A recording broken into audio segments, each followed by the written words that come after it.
Okay, today we're going to talk about the 5 types of lifestyle and how you can leverage cheapening your lifestyle in order to have savings and a safety net. Before we get into the video, I just wanted to talk quickly about something called tip baiting. It is happening to Spark delivery drivers. These are delivery drivers that work for Walmart. And basically what's happening is the customer is promising a $20 tip or more in order to coax someone into delivering. And then once the delivery is done, they're zeroing out the tip. And the delivery driver is only getting base pay for the delivery. Obviously, I don't like this practice, and I have been the victim of it at least a couple times.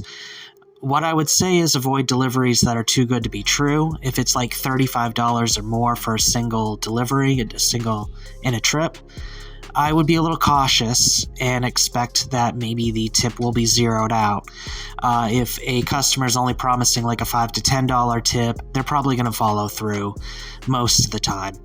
Anyways, we're going to get into the subject of the 5 types of lifestyle. This is pretty much similar to the 5 types of income, the video that I just posted.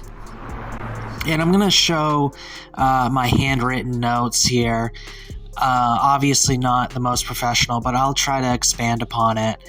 At the lower is what I call extreme poverty, and I consider this to be any income for the year less than $10,000.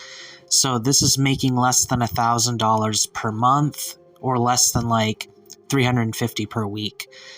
This is just a very low income level. You're probably not going to be independent. You may not have a vehicle, and obviously you're not going to have a good lifestyle, and you might be looking for food donations as well. At this level, the problem is income. The problem is not enough side hustles, not enough work, not enough input. Then there's poor, which is 10K to 20K.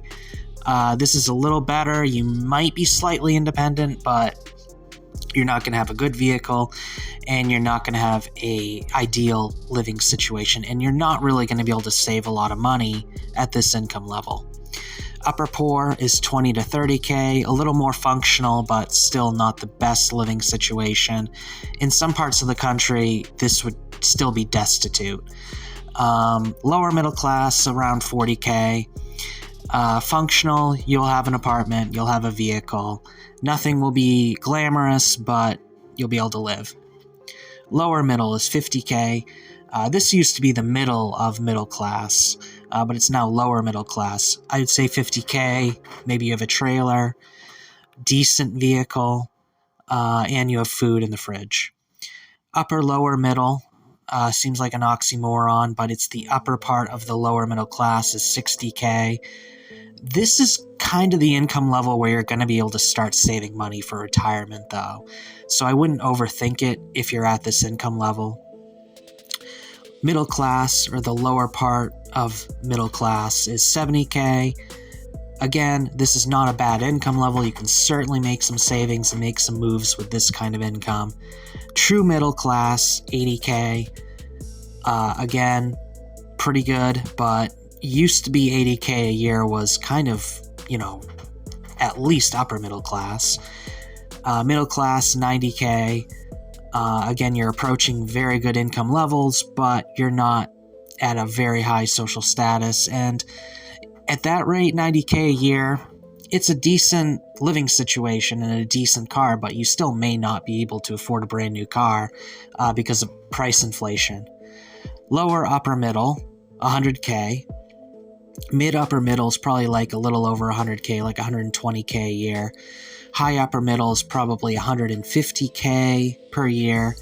And then you have upper class, which is very few people. It's the smallest part of the triangle. It's basically 150K a year to like 200K per year or more. And obviously there are people in the world that make millions per year or billions, but those are very few and far between. We're not really talking about them today. We're talking about attainable lifestyles. So why am I talking about these lifestyles? there are the incomes, okay? That's the money coming in, but there's also the money going out for the lifestyle. So extreme poverty is, of course, no real lifestyle. You're in the crap. But when we think of lower middle class, we think of like, 2-bedroom apartment, a trailer, maybe a tiny amount of land. And then when we think of middle class, we're thinking of a home ownership, more late model vehicle, maybe still used, but a better vehicle, better quality vehicle.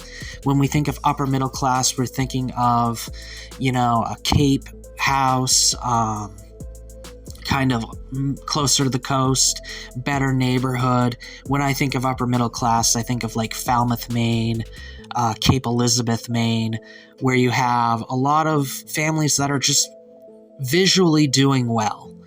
And then, of course, we know what rich looks like. The Tesla, the mansion, or very large house that kind of looks like it could be a mansion, at least 4 bedrooms, etc. So what I'm talking about today is the differential between your income that's coming in and your lifestyle. So let's say you are in the lower part of middle class. You're making $60,000 a year. If your lifestyle is true middle class, which means that it's the lifestyle that you could afford if you made $80,000 a year, you're getting into a lot of debt and you're going to be drowning within a couple of years because you're making $60,000 a year, but you're living your life as though you're making $80,000 a year, which means you're basically getting $20,000 of debt per year. That's not sustainable. That's not even sustainable for 5 years. You would basically file for bankruptcy well before retirement age if you have that kind of differential. Now, let's say you are lower middle class, in the lower part of lower middle class, like $40,000 a year, but you live your life like upper poor, so $20,000 to $30,000 a year.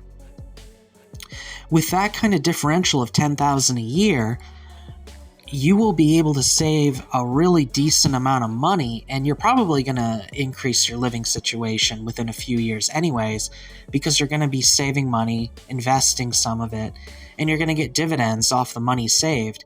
And so you won't remain at that lower middle class level. You'll eventually reach true middle class if you live that way.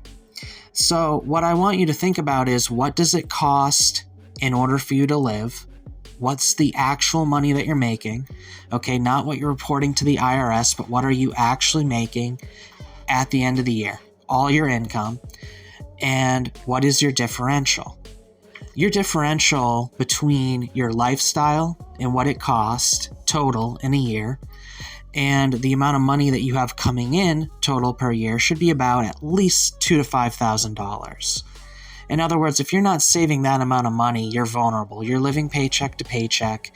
You have no safety net.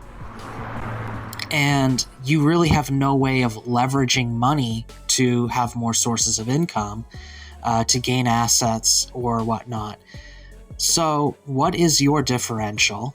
What are you going to do to increase the differential between what's coming in and what's going out? This is basically a P&L report for your personal life. What's coming in, what's coming out, what are you doing with the savings? Are you creating a rainy day fund? Are you investing? Or are you just paying off debt? I mean, paying off debt, as I mentioned in the last video, is a huge gain because you pay on average 18% interest on debt. And also, debt's another bill that you have to cover every month.